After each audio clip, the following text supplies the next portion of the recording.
देखिए, हम लोग तो पहला चीज़ है कि हम लोग जीता जिंदगी में हर चीज़ एक्सेप्ट नहीं करेंगे, दलित समाज कभी एक्सेप्ट नहीं करेगा। और जिस तरह से यह मोदी जी क्या काम कर रहे हैं कि लकड़ी जो सोचता है कि गरार जानते हैं ना कि लकड़ी में बैठ करके धीरे धीरे इसको ख़त्म कर देता है, तो लकड़ी चाहता है कि हम इसको हृदय में बसा के रखे हुए हैं, लेकिन लकड़ी को जिस तरह से धीरे धीरे वो खोखला कर देता है, ठीक उसी तरह यह बहुत बड़ा षड्यंत्र रच के नरेंद्र मोदी को लोग एक विश्वास देकर के गद्दी में बैठाने का काम किया। आज वही नरेंद्र मोदी गरार के रूप धारण करके और हम लोग को आरक्षण को तहस नहस करने जा रहा है, और यह कभी हम लोग होने नहीं देंगे। हम लोग बाबा साहेब भीमराव अम्बेडकर का वंशज है, लड़ेंगे और आरक्षण लेकर के रहेंगे। आरक्षण के प्रति कभी हम लोग झुकेंगे नहीं।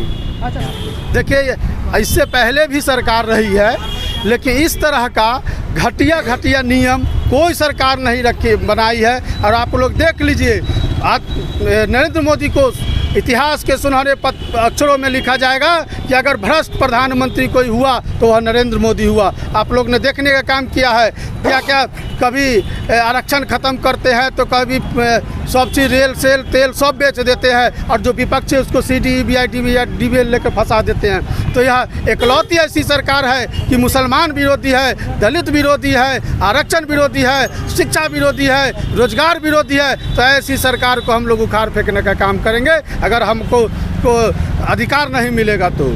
देखिए, इसी ये माननीय न्यायपालिका के द्वारा जो फैसले आ रहे हैं, इस फैसले को ही रोकने के लिए हम लोग का मांग है कि केंद्र की सरकार जो बेईमानों की सरकार है, अध्यादेश ला करके आरक्षण को 9वीं अनुसूची में शामिल करे। जब ही 9वीं अनुसूची में शामिल हो जाएगा कि केंद्र इसमें इंटरफेयर करना बंद कर देगी। लेकिन यह केंद्र की सरकार जो है यह बेईमानों की सरकार है, यह बेईमानी की नियत से एक बार लेटरल एंट्री लाती है। हम लोगों ने मांग किया था कि निजी क्षेत्रों में आरक्षण दो, हम लोगों ने मांग किया था कि न्यायपालिका में आरक्षण दो, लेकिन यह बेईमान की सरकार जो आरक्षण सामाजिक आधार पर मिला है उसे आर्थिक आधार बताने का काम करता।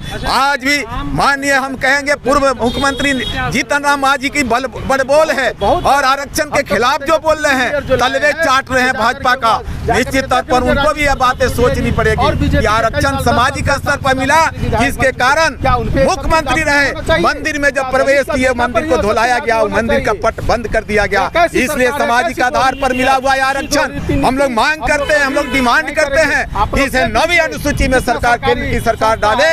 और जो बेईमानी की सरकार है, हमेशा जो आरक्षण पर प्रहार कर रही है, अगर यह नहीं मानती है केंद्र की सरकार तो सदन से लेकर सड़क तक हमारी आंदोलन पहले भी हुई है और आगे भी जारी रहेगा जब तक यह सरकार वापस नहीं लेती और 9वीं अनुसूची में शामिल नहीं करती। हम आपको स्पष्ट बता दें, वर्गीकरण की बातें सुप्रीम कोर्ट तब कर रही है या फिर उच्च न्यायालय तब करते हैं जब 9वीं अनुसूची में यह आरक्षण को नहीं डाला गया।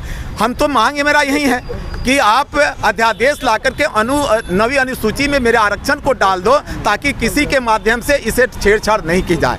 इसलिए जो माननीय सुप्रीम कोर्ट का आदेश आया है, अभी भी केंद्र चाहे तो अध्यादेश ला करके नई कानून के तहत इसे 9वीं अनुसूची में डाल सकता है और पहले से जो अनुसूचित जाति इंटैक्ट रहे हैं, एक साथ रहे हैं, इनकी शैक्षणिक और आर्थिक स्थिति सबल हो रहा है, इससे घबरा करके जो राजनीतिक स्थिति अच्छी हो रही है अनुसूचित जाति जनजातियों का, इससे घबरा करके केंद्र की सरकार इस तरह का निर्णय ले रही है जो कदापि अनुसूचित जाति के लोग बर्दाश्त नहीं करेंगे और अनुसूचित जाति को वर्गीकरण के आधार पर तोड़ना चाहती है। देश का एक अनुसूचित जाति इंटैक्ट है, मजबूत है, बाबा साहब के नीति और सिद्धांत पर लड़ने वाला और चलने वाला है और बाबा साहब के द्वारा दिए गए संवैधानिक अधिकार को अगर किसी ने छेड़ा तो यह दलित छोड़ने वाले नहीं है। आंदोलन चालू हुआ है, जारी रहेगा। जय जय जय जय जय भीम, जय भीम, जय भीम।